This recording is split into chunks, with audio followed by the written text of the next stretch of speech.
Memories کیوں ضروری ہوتی ہیں؟ کیونکہ جب ہم اداس ہوتے ہیں تب ماضی میں جا کر ہلکا سا جھانک لینا ایک عجیب سی خوشی دیتا ہے نا، ان لوگوں کے ساتھ جو ہمارے سب سے زیادہ فیوریٹ ہوتے ہیں۔ میموریز وہ ہوتی ہیں جو خود بخود آپ کے دل میں آپ کے فیوریٹ انسان کی یاد اور اس کے لیے آپ کی محبت کو تازہ کر دیتی ہیں۔ ہم اللہ کے ساتھ میموریز بنانے کا کیوں نہیں سوچتے؟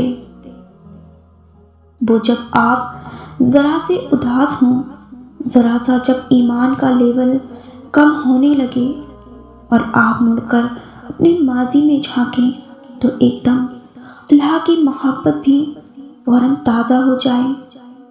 ہم اللہ کو یاد رکھنا نہیں چاہتے، ہم نے اللہ سے تعلق صرف اپنی خواہشات پوری کروانے، اپنی ضروریات پوری کروانے اور صرف زبردستی کی عبادت کرنے کو سمجھا ہوا ہے۔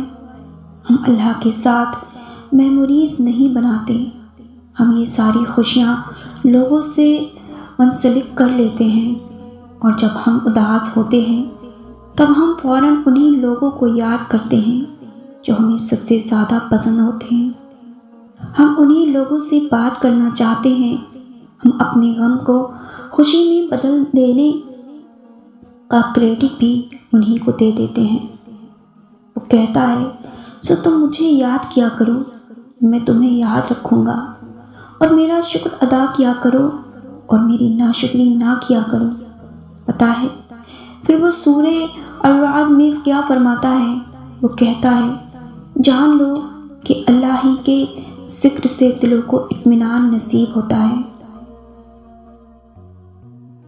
ہم اللہ سے بات کرنا چاہتے ہیں لیکن وہ راستہ نہیں مل رہا ہوتا جو ڈائریکٹ فیس ٹو فیس اللہ سے بات کرا دے۔ کیا ہوا؟ جو فیس ٹو فیس رابطے کے راستے بلاک ہیں، جو سچے عاشق ہوتے ہیں وہ تو ہر طرف سے بلاک ہو جانے کے بعد بھی رابطے کے راستے نکال لیتے ہیں۔ آپ بھی دیکھیں نا، کہیں تو کوئی راستہ کھلا ہوا ہوگا۔ کیا اللہ نے باطن کے سارے دروازے نہیں کھول رکھے؟ ان کے ذریعے کلام کرنے کی کوشش کیوں نہیں کرتے ہم اللہ سے بات کرنے کے لیے محنت کیوں نہیں کرنا چاہتے؟ ہم دنیا کے لیے خود کو تھکا مارتے ہیں، ہم اللہ کے لیے تھوڑی سی محنت کرتے ہوئے اتنی جلدی تھک کیوں جاتے ہیں؟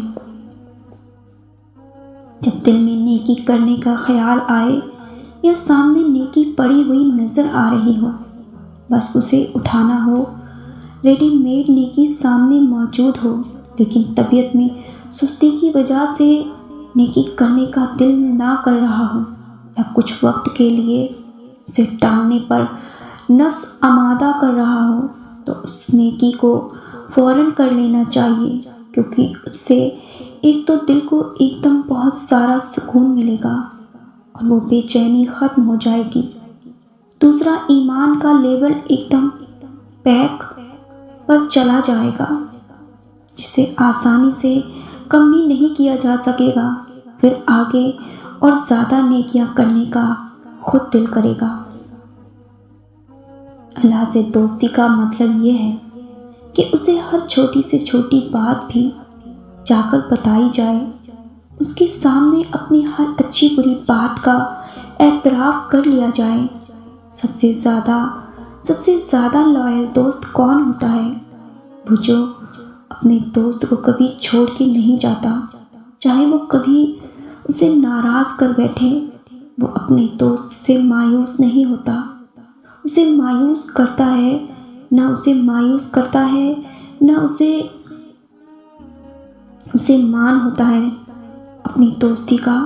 وہ جانتا ہے وہ اپنے دوست کو منا لے گا۔ پھر آپ کیوں نہیں منا رہے اپنے دوست کو؟ جب ہم ہدایت پر ہوتے ہیں تب ہدایت کی خواہش ہمارے دل میں سب سے زیادہ ہوتی ہے، اور ہم اپنی دعاؤں میں زیادہ سے زیادہ ہدایت مانگنے میں لگے ہوتے ہیں۔ لیکن جب ہم بھٹکنے لگتے ہیں تب پتہ ہے کیا ہوتا ہے؟ تب ہمیں پتہ بھی نہیں چلتا کب ہمارے دل سے ہدایت کی خواہش خود ہی نکل جاتی ہے، اور ہمیں محسوس بھی نہیں ہوتا کہ ہم اپنی دعاؤں میں ہدایت مانگنا بھول جاتے ہیں۔ لوگوں کے رویوں سے تنگ آ کر جب بندہ اللہ سے کہتا ہے میرے رب اب میں تھک چکا ہوں، تب اللہ فرماتا ہے غم نہ کرو، میں تمہارے ساتھ ہوں۔ تم کیوں سوچتے ہو کہ اللہ کو تمہاری پرواہ نہیں؟ اللہ جانتا ہے ہر اس درد کو جسے تم لفظوں میں بیان نہیں کر سکتے، ہر اس خوف کو جو تمہیں اندر ہی اندر کھائے جا رہا ہے، ہر اس دعا کو جس کے پورا ہونے کے لیے انتظار نے تمہیں تھکا دیا ہے۔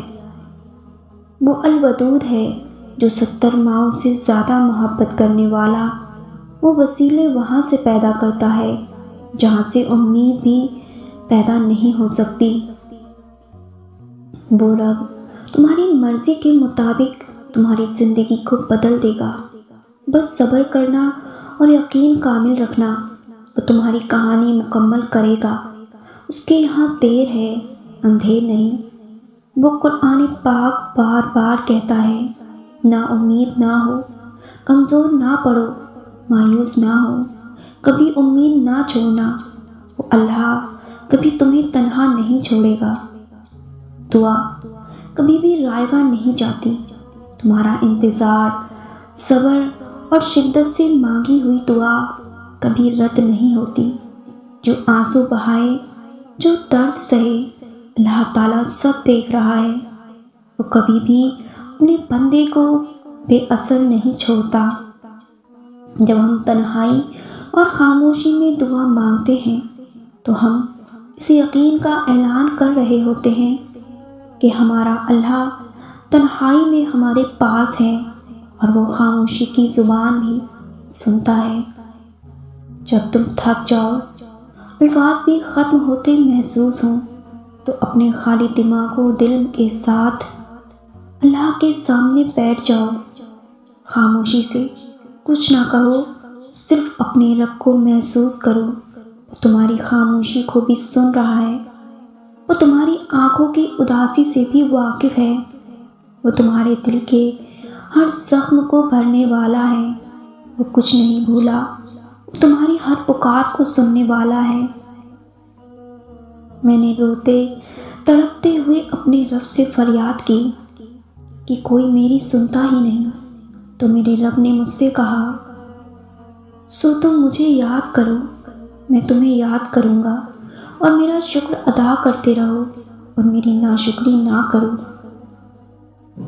میں نے جب خود کو تنہا پایا تو تب میرے رب نے مجھ سے کہا بھلا کون بے قرار کی التجا قبول کرتا ہے جب وہ اس سے دعا کرتا ہے اور تکلیف کو دور کرتا ہے۔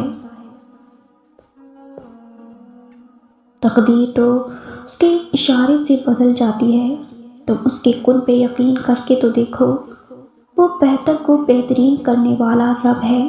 تم دعا کے لیے ہاتھ اٹھا کر تو دیکھو، کیونکہ یاد رکھو دعائیں وہ سب کروا سکتے ہیں جو ہم کو ناممکن لگتا ہے۔ دعاؤں کی سب سے بڑی طاقت یہ ہے کہ دعائیں وہاں جا سکتی ہیں جہاں انسان نہیں جا سکتا۔ اللہ سے لے کر معجزوں تک، کن سے لے کر فیکن تک، اپنے رب سے مانگنا کبھی ترک نہ کرنا، کیونکہ جو مانگتا رہتا ہے اسے نوازا جاتا ہے۔